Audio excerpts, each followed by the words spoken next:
வணக்கம் Subiksha TV channel நேர்களே, நான் உங்கள் அன்பான சயின்டிபிக் வேதிக் அஸ்ட்ராலஜர் அஸ்ட்ரோ அறிஞ்சி பேசுகிறேன். நல்லது நினைப்போம், நல்லதே நடக்கும். இந்த வீடியோவில் நம்ம என்ன பார்க்க போறோம்னா, விருச்சிக ராசிக்காரர்களுக்கு மார்ச் 2026 எத்தகைய ஒரு மாதமாக இருக்க போகுதுன்னு பார்க்க போறோம். சயின்டிபிக் வேதிக் அஸ்ட்ராலஜி முறையில் எதையும் மிகைப்படுத்தாமல் உள்ளதுவாறு எதையுமே பரிகாரங்கள் அது மாதிரி மூட நம்பிக்கையில் போகாமல் எந்த கிரகம் எப்படி இருந்தால் எது மாதிரி ஒரு தாக்கத்தை கொடுக்கும், அடுத்து வரக்கூடிய காலகட்டங்கள் எது மாதிரி திசையில நம்ம வாழ்க்கையை திருப்ப போகிறது, நம்மளுடைய பிராப்தங்கள் என்ன, கோச்சார அமைப்பு ஆண்டு கிரகங்கள் எப்படி இருக்கிறது, மாத கிரகத்து அமைப்பு இருக்கு, ராசி அதிபதி எப்படி இருக்கிறது பார்த்து கோச்சார அமைப்பான ஒரு பொது பலனாகிய விருச்சிக ராசிக்கு மார்ச் 2026 இந்த வீடியோல நம்ம எப்படி பலன் இருக்குன்னு பார்க்க போறோம். இப்ப பாருங்க, விருச்சிக ராசிக்கு குரு அஷ்டமத்திலேயே நீடித்திருக்கிறார். மார்ச் மாதம் முழுவதும் சனி 5ஆம் இடத்திலேயே நீடித்திருக்கிறார். 4ஆம் இடத்துல ராகுவும், தொழில் ஸ்தானமாகிய 10ஆம் இடத்துல கேதுவும் இருக்கிறார். ஸோ இது மாதிரியான ஒரு அமைப்பு, ஆண்டு கிரகத்தின் அமைப்புகள் இப்படி இருக்கிறது. அதே சமயத்தில் மாத கிரகமாகிய ராசி அதிபதி ஆகிய செவ்வாய் பார்த்தீங்கன்னா மாத ஸ்டார்டிங்ல இருந்து 4ஆம் இடத்துல இருந்து 10ஆம் இடங்கிற தொழில் ஸ்தானத்தை பார்க்கிறார். படிப்படியாக மாதம் முழுவதும் பார்த்தீங்கன்னா சூரியன், ராகு, செவ்வாய் சேர்க்கை வருகிறது. அதே சமயத்துல சுக்கிரன் பார்த்தீங்கன்னா 5ஆம் இடத்துல இருக்கிறார், அவர் தப்பிச்சிட்டார். என்னதான் சூரியன், ராகு, செவ்வாய்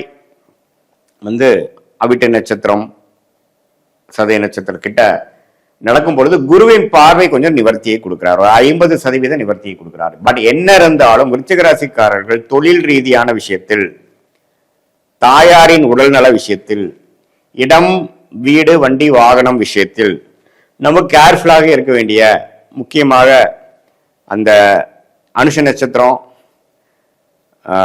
விசாக நட்சத்திரம், கேட்ட நட்சத்திரத்தை, அந்த 3 நட்சத்திரத்துல அதிகமான ஒரு பாதிப்பு பார்த்தீங்கன்னா உங்களுக்கு அனுஷ நட்சத்திரக்காரங்க, சனியின் நட்சத்திரக்காரங்களுக்கு ஒண்ணுமே கொஞ்சம் இருக்கு. ஸோ அதனால இந்த விருச்சிக ராசிக்காரர்கள் எல்லாரும் பார்த்தீங்கன்னா அந்த தொழில் ரீதியான, வேலை ரீதியான, வண்டி வாகனம் ரீதியான, தாயார் ரீதியான விஷயத்தில் கொஞ்சம் கேர்ஃபுல்லா இருக்கணும்.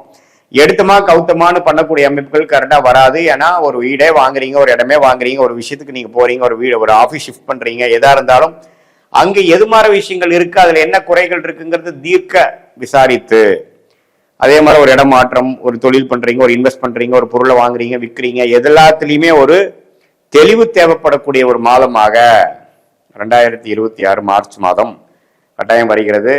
ஏன்னா ராகும் சூரியன் சேருவது தப்பு. அது சூரியனே தொழில் ஸ்தானாதிபதியாக வருவதனால் ராகுவோட சேரும் பொழுது தொழில டக்குன்னு எனக்கு கிடைக்க வேண்டிய ப்ராஜெக்ட் கொஞ்சம் பிரச்சனை ஆகுது, இது வரைக்கும் போயிட்டு இருந்த கான்ட்ராக்ட் கொஞ்சம் பிரச்சனை கொடுக்குது, வாழ்வாதாரம் கொஞ்சம் தடுமாறுது அப்படிங்கிற மாதிரி ஒரு அமைப்பை கொடுக்கக்கூடிய அமைப்பு இருக்கு. தசாபுக்திகள் நல்லா இருக்கும்போது பிரச்சனை இல்லை. பட் இருந்தாலும் கவனமாக விருச்சிக ராசிக்காரர்கள் இருக்கணும். அதே மாதிரி தாயார்கள் உடல்நலம் கோளாறுல இருக்கிற விருச்சிக ராசிக்காரர்கள் கொஞ்சம் கவனமா பார்க்கணும். உண்மையிலேயே ட்ரீட்மெண்ட் கரெக்டாக போயிட்டு இருக்கா, தவறாக போயிட்டு இருக்கா, எப்படி போயிட்டு இருக்குங்கிறதெல்லாம் பார்க்கணும். அதே மாதிரி அவங்களுடைய வாழ்வாதாரம், வண்டி வாகனத்தில் போகிறது எல்லாத்துலேயுமே கொஞ்சம் கேர்ஃபுல்லாக இருக்கணும். அதே மாதிரி வண்டி வாகனத்தில் போகும்பொழுது அந்த ராகு சூரியன் சம்மந்தப்படும் பொழுது வண்டியில் கோளாறு ஆகுறது, திடீர்னு நடு ரோட்டில் நிற்கிறது, அதெல்லாம் இருக்கும். இன்சூரன்ஸ்லாம் கரெக்டாக பண்ணியிருக்கீங்களா இல்லைங்கிறதெல்லாம் கொஞ்சம் பார்த்துக்குங்க. சில இடத்துல லேப்ஸ் ஆகிடும், அதை நம்ம கவனிக்காமல் விட்டுருப்போம். அது மாதிரி விஷயங்கள்லாம் உண்டு.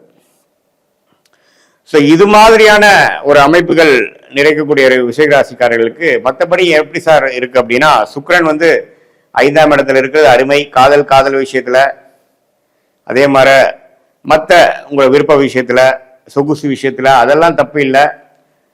என்ன இந்த நான் சொன்ன விஷயத்துல கவனமா இருக்க வேண்டிய அமைப்புகள் இருக்கு.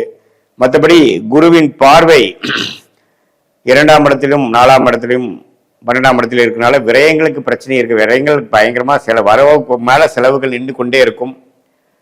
செலவுகளை கட்டுப்படுத்த வேண்டியதா இருக்கும். கடன் குறைக்கக்கூடிய அமைப்புகள் தேவைப்படுகிறது. அதெல்லாம் அடுத்து வரக்கூடிய மாதங்கள்ல தான் பண்ண முடியும். மார்ச் மாதம் கொஞ்சம் இருக்கிறத மெயின்டைன் பண்றதே பெரிய விஷயமாக தான் போகக்கூடிய அமைப்புகள் உண்டு. பட் குருவின் பார்வை எல்லாமே ஒரு கண்ட்ரோல்ல வச்சுக்கக்கூடிய அமைப்பு உண்மையிலேயே நல்லது. இதுதான் விருச்சிக ராசிக்காரர்களுக்கு மார்ச் மாதம் ஒரு மாதிரியான ஒரு அமைப்பு, கவனமாக இருக்கக்கூடிய அமைப்புகள் தேவைப்படுகிறது. குறிப்பாக முதல் 2 வாரம் 3 வாரம் அப்படி இருக்கு.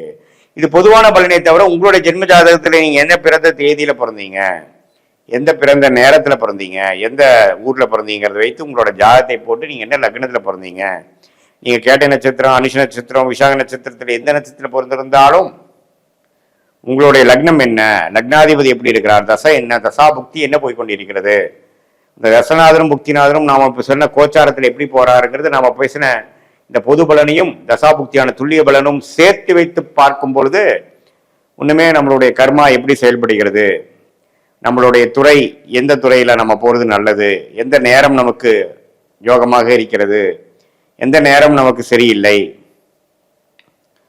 எது மாதிரி மேல் படிப்பு மாணவர்கள் படித்தால் நல்ல ஒரு அமைப்பு இருக்கு, எப்போ நமக்கு அட்மிஷன் கிடைக்கும், எப்போ நமக்கு வெளிநாடு போவோம், விசா எதிர்பார்க்கிறவங்களுக்கு வெளிநாடு, எப்போ வெளிநாடா உள்நாடா, அரசு உத்தியோகமா அல்லது நம்ம பிரைவேட் செக்டாரா, தொழிலா வேலையா, எந்த மாதிரி துறையில போகலாம், பார்ட்னர்ஷிப் நமக்கு ஒத்துவருமா வராதா, திருமணம் எப்போ நடக்கும், குழந்தைகள் எப்போ நமக்கு வரும், குழந்தை புத்திர விஷயங்கள் எப்போ நமக்கு கிடைக்கக்கூடிய அந்த பிராப்தம் கிடைக்கக்கூடிய அமைப்புகள் இருக்கு, எப்போ நம்ம நெக்ஸ்ட் லெவல் லைஃப்ல ஸ்டேஜ்ல நமக்கு முன்னேறுவோம், இப்படியே வாழ்க்கை போயிட்டு இருக்குது, எப்படி நம்ம முன்னேறுவோம், மாறணுமா, இடம் மாறிதான் முன்னேறுவோமா அல்லது இருக்கிற இடத்துலயே முன்னேற முடியுமா, நம்ம குழந்தைய ஃபேமிலியை பிரிஞ்சிருக்கிறமே எப்போ சேர்ந்து இருக்க முடியும், இது மாதிரி எல்லா மனதில் இருக்கக்கூடிய கேள்விகள் எல்லாமே சயின்டிபிக் வேதிக் அஸ்ட்ராலஜி முறையில எந்த விதத்தையும் மிகைப்படுத்தாமல் உள்ளவாறு ஒரு கிரகம் நீங்க பிறக்கும் பொழுது பிறந்த தேதி, பிறந்த நேரம், பிறந்த ஒரு வச்சு எது மாதிரி இருக்கு, ஸ்தான பலம் எப்படி இருக்கு, திக்பலம் எப்படி இருக்கு, திருப்பலம் எப்படி இருக்குது அப்படிங்கறதெல்லாம் துல்லியமாக பார்த்து அதன் பிரகாரம் கோச்சார அமைப்பையும் சேர்த்து அது மூலமாக நம்ம எந்த அமைப்பு எந்த மாதிரி திட்டங்கள் தீட்டணும், நமக்கு என்ன பிராப்தம் இருக்கு, எது நமக்கு கரெக்டா வருங்கிறதெல்லாம் தெரிந்து அந்த தசாபுக்திகளுக்கு தகுந்த மாதிரியும் இப்ப நடக்கக்கூடிய கோச்சார அமைப்புகளையும் மிக்ஸ் பண்ணி நம்ம பார்த்து நம்ம பிராப்தத்தை நாமளே அறிந்து எப்படி நம்ம ஒரு கூகுள் மேப் நம்மளுடைய போகும் இடத்தை போய் காட்டி கொடுக்குது, எவ்வளவு டிஸ்டன்ஸ் இருக்கு, என்னென்ன மாதிரி வளைவுகள் இருக்கு, எப்படி நமக்கு ரூட் மேப் என்ன அப்படிங்கிறது காட்டுதோ அதே மாதிரி உண்மையான சயின்டிபிக் வேதிக் அஸ்ட்ராலஜி ஜோதிடம் இந்திய வேத ஜோதிடத்தோட அடிப்படையான அறிவியல் சார்ந்த சாஸ்திரத்தை கரெக்டான முறையில் சரியான முறையில் அதை பயன்படுத்தி தேவையான டைம்ல மட்டும் பயன்படுத்தி எல்லா டைமும் பார்க்காமல் எப்போ நமக்கு குழப்பங்கள் இருக்கோ, எப்போ நமக்கு தெளிவு பெற இல்லாமல் இருக்கிறோமோ, தெளிவு தேவைப்படுகிறதோ அந்த சமயத்தில் மட்டும் நாம் அதை யூஸ் பண்ணி அது மூலமாக சில கிளாரிட்டியை பெற்று அது மூலமாக வாழ்க்கையில் நம்ம எந்த ஒரு பிரச்சனையிலையோ எது மாதிரி ஒரு விஷயத்துல பின்தங்கி இருக்கிறோமோ அதிலிருந்து மீண்டு நம்மளுடைய பொட்டன்ஷியல் என்ன, நம்மளோட தகுதி என்னங்கிறதை தெரிந்து நம்மளுடைய பிராப்தத்தை அறிந்து அந்த நம்மளோட டைம் லைன்ஸை அறிந்து தக்க முயற்சிகளை செய்து தக்கவாறு திட்டமிட்டு காலமறிந்து செயல்பட்டு நம்மளுடைய பொட்டன்ஷியல் நம்மளுடைய தகுதிக்கு தகுந்த மாதிரி வாழ்க்கையில் எந்த துறையில போறோமோ எந்த டைரக்ஷன்ல போறோமோ அந்த மாதிரி சமயத்துல கரெக்டான ஒரு அமைப்புல போய் நம்ம ஜெயித்து உடல் நலம் பேணிச்சு நம்மளுடைய தேவையற்ற பழக்கங்கள்னாலையும் தேவையற்ற எண்ணாற்றங்கள்னாலையும் இருக்கக்கூடிய நிம்மதியை கெடுக்காமல் ரியாலிட்டி என்ன, நம்மளை சுத்தி இருக்கக்கூடிய ரியாலிட்டி என்ன, இப்ப எப்படி சிங்க் ஆகி போகுது, நம்ம வாழ்க்கையில ஒர்ஸ்ட் ஓவரா, உண்மையில்தான் குட் இஸ் கம்மா இப்ப வரப்போகுதா, இதெல்லாம் தெரியும் பொழுது நம்ம என்னன்னா நீங்க தான் வாழ போறீங்க, அதுல ஒன்றும் மாற்றம் இல்லை. பட் என்னன்னா தெளிவு பிறந்தால் வழி பிறக்கும் அப்படிங்கிறது தான் அடிப்படை. அந்த தெளிவு எப்படி சார் கிடைக்கும் அப்படின்னா நம்மளை பத்தி நம்மளே அறியுது. அது எப்படின்னா ஜோதிடம் உங்களுடைய கர்மாவை சொல்லி உங்களுடைய நேச்சரை சொல்லி உங்களுக்கு எந்த விஷயம் ஃபார்ச்சுனேட்டாக இருக்குது, எந்த விஷயம் எப்போ கைகூடும், எந்த டைரக்ஷன்ல போறது தவறு, எந்த டைரக்ஷன் நமக்கு நல்லதுங்களாம் தெரிந்து அது மூலமாக சரியான நேரத்தில் சில விஷயங்களை செய்து திட்டமிட்டு செயல்பட்டு வாழ்க்கையில் எளிதில் வெற்றி பெற முடியும் என்று சொல்ல விரும்புகிறேன். மீண்டும் மற்றொரு காணொலியில் சந்திப்போம். நன்றி, வணக்கம்.